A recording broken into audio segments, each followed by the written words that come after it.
My wife and business partner plotted to steal my restaurant empire and my life. They didn't know I had already teamed up with the one person they feared most. My name is Julian. In the culinary world, I am known as a perfectionist. I spent 15 years clawing my way up from a dishwasher to the owner of the Gilded Cage, one of the most exclusive restaurants in New York City.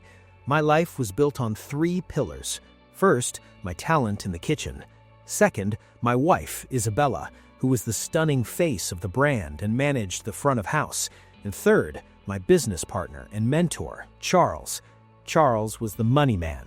He was 60, wealthy, connected, and the man who gave me my first break.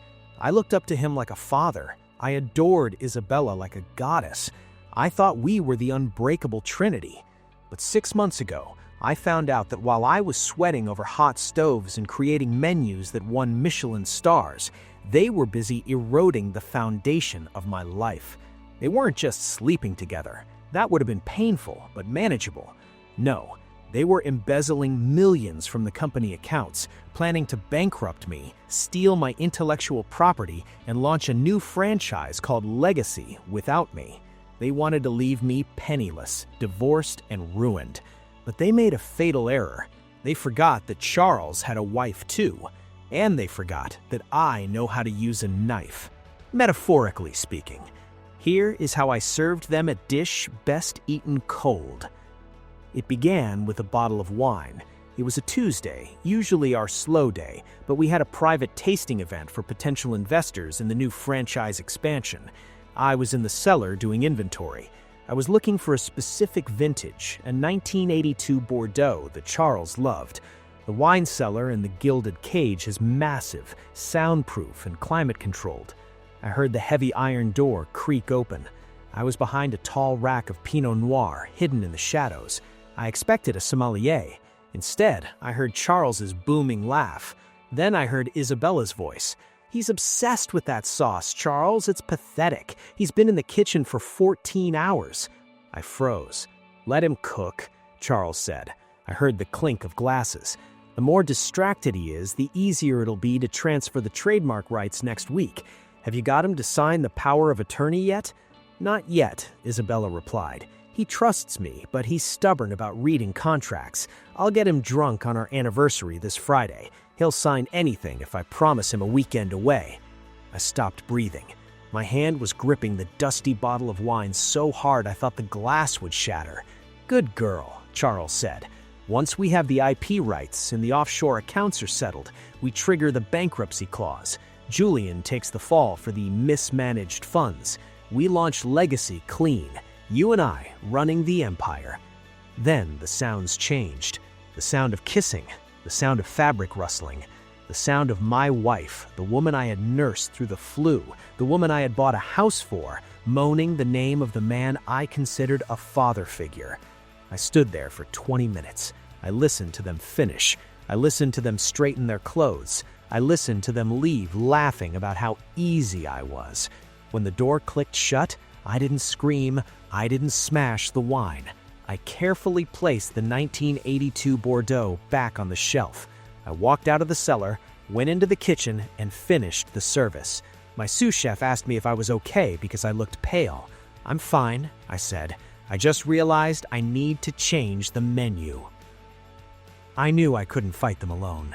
Charles had expensive lawyers. Isabella knew all my passwords. If I confronted them now, they would accelerate the plan. They would destroy evidence. They would frame me before I could blink. I needed a nuclear weapon. I needed Victoria. Victoria was Charles's wife. She was a terrifying woman. Old money, steel spine. She was the one who actually controlled Charles's assets, though he liked to pretend he was the tycoon. She rarely came to the restaurant because she hated the noise.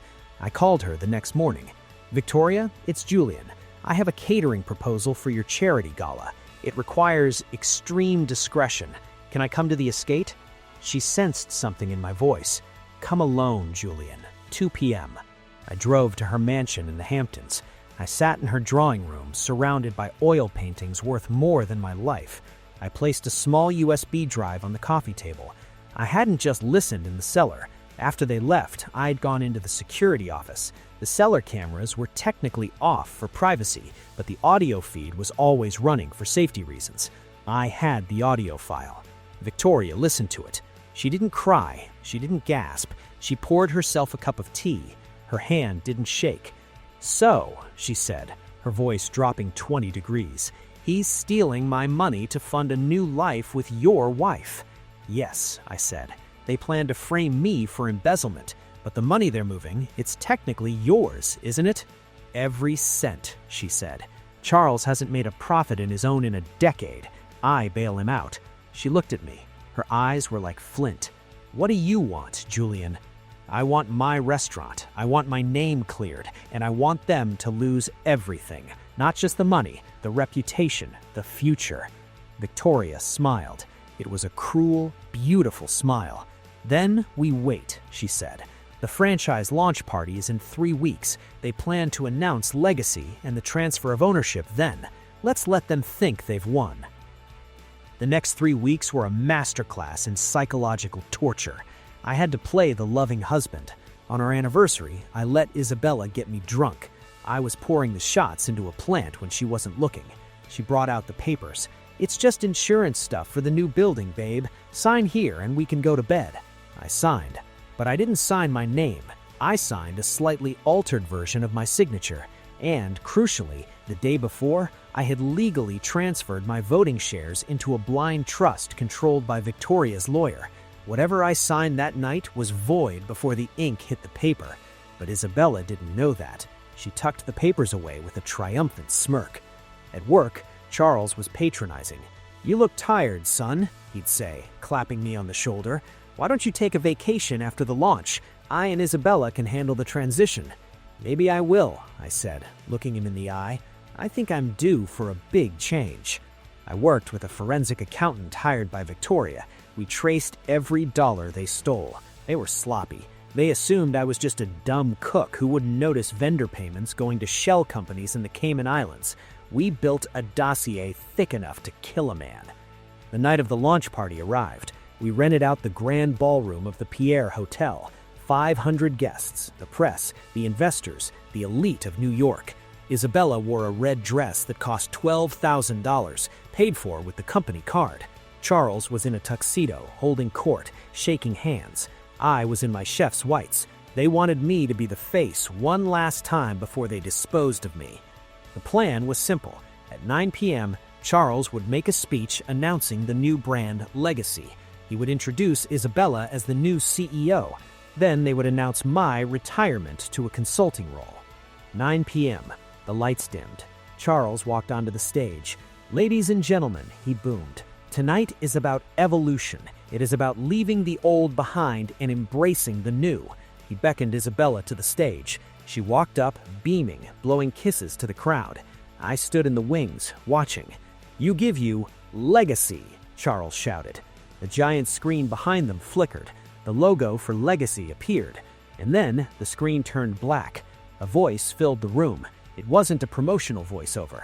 It was the audio from the wine cellar. Charles's voice. "Once we have the IP rights and the offshore accounts are settled, we trigger the bankruptcy clause. Julian takes the fall for the mismanaged funds. We launch Legacy clean. You and I running the empire." Isabella's voice. "He's obsessed with that sauce, Charles. It's pathetic. He's been in the kitchen for 14 hours. The room went silent. Charles turned pale. He looked at the tech booth, frantically waving his hands to cut the sound. But the tech booth was locked. Victoria's private security team was inside. Then the screen changed. It wasn't a logo anymore. It was a spreadsheet.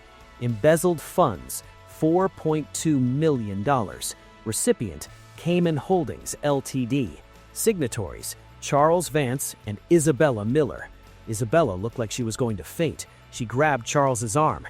Then the spotlight shifted, not to the stage, but to the balcony. Victoria stood there. She was wearing a stunning black gown. She held a microphone. "Good evening, everyone," Victoria said calmly. Her voice echoed through the terrified silence. "I apologize for the interruption. It seems my husband and his mistress forgot to include me in their business plan." Charles shouted, "Victoria, stop! This is a mistake." "The only mistake," Victoria continued, "was thinking you could steal from me. As of this morning, I have frozen all marital assets pending a forensic audit. Also, the police are currently waiting in the lobby." She pointed to the stage. "Julian," she asked, "would you like to add anything?" I walked out from the wings. I walked to the center of the stage. I looked at Isabella. Her mascara was running. She was shaking. "Julian, please," she whispered. "It was just business. We can explain." I looked at Charles. The arrogant father figure was now a trembling old man. "I quit," I said, into the microphone. "And by the way, Isabella, that 1982 Bordeaux you were drinking in the cellar, it was corked, just like this marriage." The police entered the ballroom. It was the most photographed arrests in New York culinary history. Because the embezzlement crossed state lines, thanks to the wire transfers, the feds got involved. Isabella cracked immediately. She testified against Charles to get a reduced sentence. She got 3 years in minimum security. Charles got 10. Victoria divorced Charles and left him with nothing but his prison commissary account.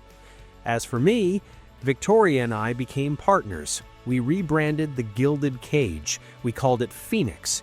I own 70%, she owns 30%. It's fully booked for the next 6 months. I live in a smaller apartment now. I don't drive a flashy car, but every night when I lock the doors of my restaurant, I feel a peace I never knew before. Isabella writes me letters from prison sometimes. She says she misses my cooking. I send her photos of the new menu. It's petty, I know, but revenge, like a good demi-glaze, takes time to reduce until it's rich, dark, and perfect.